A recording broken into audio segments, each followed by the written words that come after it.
So if you are someone who struggles with procrastination or is in need of some help, this is the perfect video for you. Hey guys, welcome back to my channel. It's your girl Praise and I'm back with another video. So for today's video, I am going to be telling you how to create a productive study schedule to avoid burnout. The first thing we're going to look at is what a good study schedule needs. This includes many things such as breaks, consistency, allocated time for rest, as well as like things to look forward to. So enjoyment, I like saying enjoyment, but it could be whether it's an extracurricular, whether it's going out with friends, whether it's plans you have with your family, anything. All of this needs to go into your schedule. So step number one is check the amount of time you have. Like I said before, if you're revising for an exam, if you have an essay that's due, if you have, I don't know, let's say GCSE, all of this is what you need to take into consideration. So look at the amount of time you have left from now to the thing you're looking forward to. Even if you don't have an exam, I don't know, I feel like in education, there's always something that it results to. Because I know like when I was in year 11, I was revising for GCSEs. When I was in sixth form, I was revising for the next year, where I'd be sitting my A-levels. When I'm in uni now, I'm doing all this work to sit an exam. So look at the time you have now and see how long you have between now and the thing you're looking for, and that's what you're going to use to make sure that you're fitting in the things you need in order to effectively do well for that exam or for that essay or for your coursework. If you do have an exam super soon, I would not recommend this video, but if you do want me to do one on cramming effectively, then let me know in the comments down below and I can get onto that for you. Step number two is identifying what you need to study. So whether you have 5 subjects, 8 subjects, look at this and see what exactly you need to study. Let's use GCSEs for an example. I know that in biology, let me just bear in mind it was a long way away, but I had biology and I know within that I'd have topics and subtopics, and for that I would use my specification. So looking at whatever your teachers have prepared, whether it's a specification. For me in uni, I have a document where my teachers and professors have told me like week 1 you're doing this topic, week 2 you're doing this topic. Look at that, use that in examples here and see within that what else falls in. And I would recommend just doing a big dump of this on a Word document, doing it for every subject, per topic, per subtopic. That way you know that when you're putting things into your calendar schedule at the end, you're putting everything in that you need to study. So once you've done all of this, I would recommend, like I said, typing it all down, whether it's, let's say, for me, I study law at university, so I'm going to use an example, whether it's employment law, and under this I'd put unfair dismissal, and then under unfair dismissal I'd put acts or sections that I need to know, cases that I need to know, and just go through that. Or I'd also put past papers. That's just an example. And once you've done all of this, then we're ready to move on to the next stage. Calculations. Looking at the amount of time you have between now and, like I said, the thing you're looking forward to, or not even now, but just calculate the hours you have available in the week for yourself to study. Alongside this, alongside the document that we're making, you're going to then put how long you think it would take you to study each thing. This is going to vary per person, and just be so honest with yourself. It doesn't matter if things take you longer than someone else, but you're creating this for yourself. It's not for anyone else. So use this as your opportunity to be super honest and say that this is how much time I need to learn for this, whether it's you're doing past papers, even if it's like 2 hours to write 3 past papers or make essay plans for this. Just be honest and write it down. And that way things will be so much easier for you. Once you've got all this information, now it's time to schedule. This is a part I do love, indeed. Scheduling. This can be in anything, so you could write it down. I'm going to tell you what I use and also some recommendations. So you can either use Google Calendar, which I know is a really nice and it has a good layout, it's easy to use. You can also color code things to make it more appealing. I think you can also add reminders and tasks, so that is one. You can also use, is it iCalendar? You can also use Calendar, which is my personal, I wouldn't say it's my favorite because that's what I've used for the past 2 years. But yeah, you can also use Calendar. This for me is really good.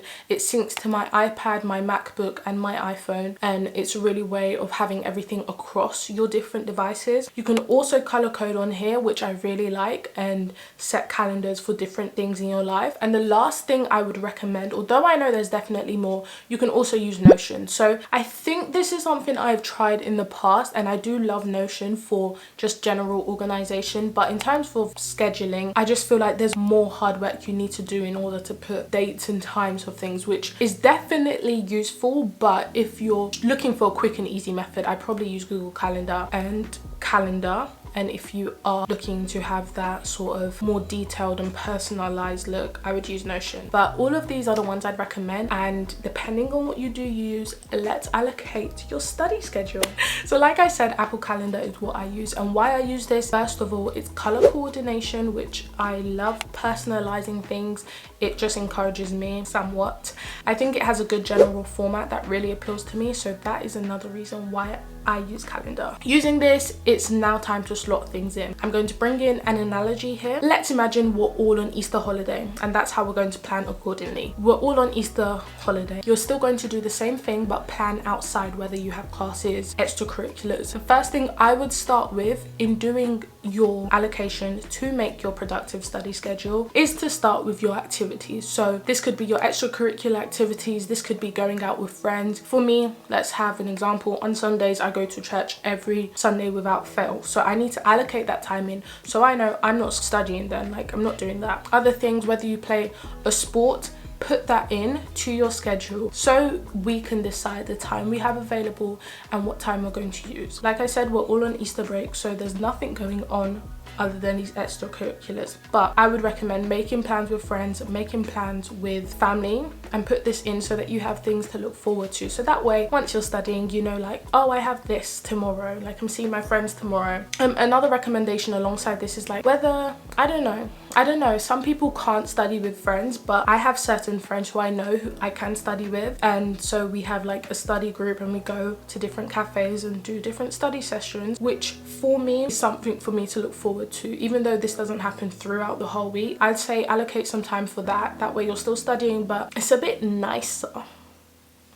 It's a bit nicer. Moving on for this, the next thing you're going to allocate is your evening and morning routine. So for me, it really differs what time I wake up, but this is only time between 5 and 7 a.m. So my morning routine includes me going to the gym and also going for a walk and planning out my day. So that's what I do in the morning, and that's what I need to slot in. So I'm going to put from 5 to this time I'm going to have my morning routine. Next thing is choose your evening routine time. So that for me would be, I don't like working anytime in the evening because I just need time. I need time to relax. So anytime from 6 p.m. onwards, I'm not working, unfortunately. Looking at that, I have hours to study from 9 to 5, so we're doing a 9 to 5 study day for me. So that is the allocated time we have to study for things. Once you're done with this, I'm now going to insert the times I want to have my breaks. I generally, this can differ per person, but knowing yourself, and my whole thing throughout this is just be honest with yourself. If you know something's going to take you longer, then write that down. But for me, I like taking either one chunky break or one time throughout the day, whether that's to have lunch, go for a walk, and then like 2 smaller breaks. So I'm going to do one 1 hour break and also 2 30-minute breaks sometime during that. Looking at that, that means from the 8 hours we had to study, I now only have 6 hours. Is this a problem? No. In fact, it shows me that this is the amount of time I'm going to be studying for, whether it's per day, or this will vary whether you have an activity one day, whether you're traveling somewhere one day. This will obviously differ, but at least what you do know is that this is the amount of time you've allocated to study. Once you've done this, we're going to go back to the document we made of all the task dumps or all the topic dumps and put the allocated times in. One thing I would always recommend is starting with the topic you hate the most, even if it's not the most, but like the thing you don't understand, because this will take longer for you, but you know at least that you're starting with that, and once you've done, you've got it over and done with. So I'm going to put in, this is something I've already done, I've already sat the exam for this, but let's just put in LL 108 module. I think like duty of care was something we did last year, so let's just put that in, and I'm going to say I did that for 2 hours. Now I'm going to put in LL 104 law of obligations, which I did do again last year, and I can't remember, let's just say tort law and vicarious liability in that, and I'm going to do that for 2 hours again. And the next one is going to be one of my modules this year, LL2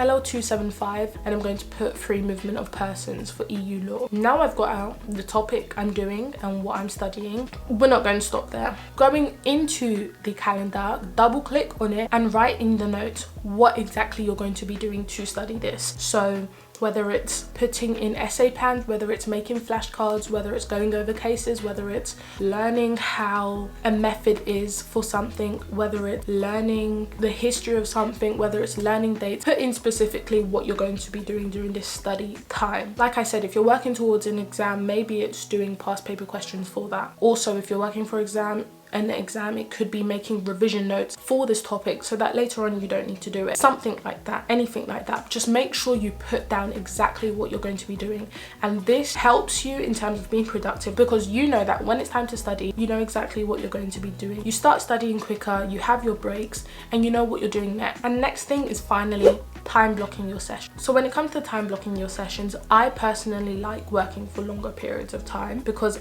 I just like the feeling of getting something done. Like I know, for example, you could use the Pomodoro technique.